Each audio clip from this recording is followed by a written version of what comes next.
Happy New Year, guys. Gawa tayong corn maha. Siyempre ito yung mga ingredients natin. Siyempre, kailangan natin ng cream of corn, isang evap. Yung cream of corn 425. Ito yung 370 ml. Tapos yung kondensada natin, kahit ano namang kondensada, yung 374 grams. Yan yung mga kailangan natin. Pakibaba mo partner ng konti. Tapos, kakanggata. Mga about 4 cups siguro kakagamitin natin. Kasi ako tansya-tansya lang. Siyempre, yung cup natin, para sure tayo sa yung cornstarch natin. Ito yung second, gata. Pangalawang gata, ang tinatawag. Ito yung panghahalo natin sa Tapos yung ano pa ba kailangan? Cheese, grated cheese. Mag-grate tayo ng cheese mamaya. Tapos, siyempre yung mga molds natin. Yung molds natin, unahin natin lagyan siya ng butter.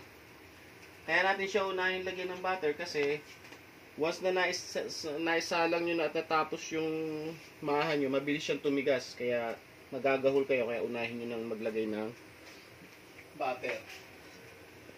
So, nagpatunaw na ako dito ng butter. Lagyan na muna natin siya ng butter para para hindi tayo magahol. Ganyan lang naman yan, guys. Dali lang. Para sure lang na hindi tayo magagahol mamaya.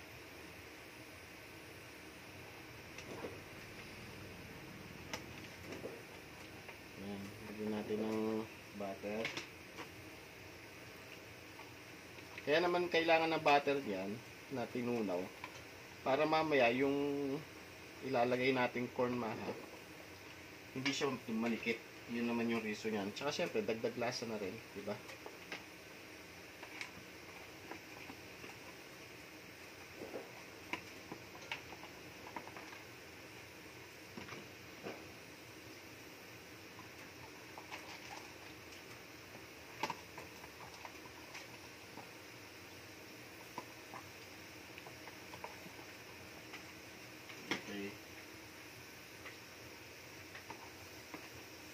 Sa totoo lang, hindi ko tansyado yung dami ng kakalabasan ng ko, sinobrahan ko na lang yung molds natin.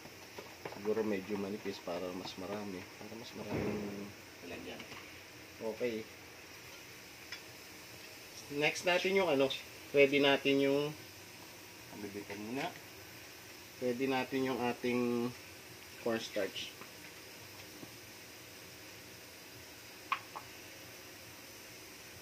Yung cornstarch natin ay grams to. Ilang grams? Mga 400 grams. Yung niyan, yung per cups mga 200 yung isang cups. Around 400 yun, ganyan. Ang kulang sa kalahating kilo. Siyempre, pangalawa. Una.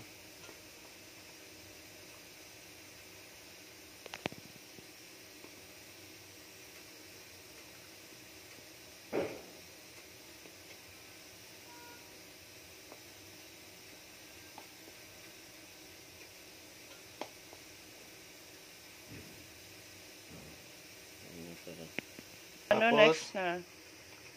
Ito, pag mimix natin yung yung 2 cups ng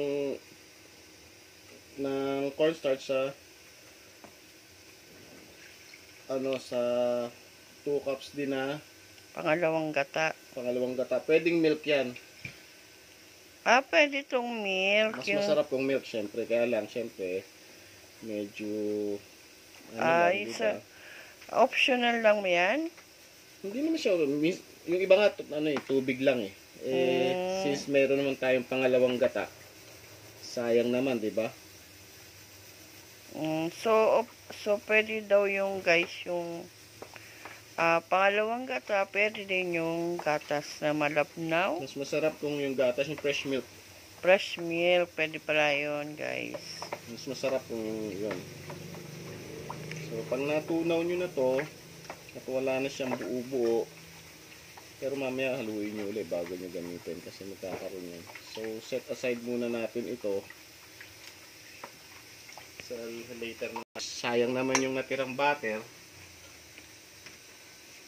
Dito na natin i-mix yung yung ating gata. Mga about 4 cups. Natin Yan yung unang gata. Ito yung kakang gata. Kakang gata or unang gata. Tingnan natin kung aabot siya. Ba siguro mga lang medyo mahal kasi. So 3 lang. Nako-compromise na lang dyan yung pagdagan na lang natin ng konti nito. Siyempre na lang guys yan, mga diskarte na lang. Diba? Tapos yung ating cream of corn, ihalo na natin. Kaya ako dito yan sa pinaglusawan ng ng butter kasi since naman, sayang naman yung butter, diba? So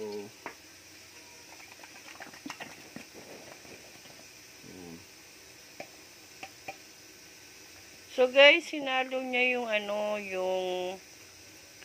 unang gata, tapos nilagay niya dun sa pinag-anuhan ng butter, sa pinagtunawan ng butter, tapos yung unang gata, tsaka yung cream of corn, yun ang kanyang unang inilagay dyan.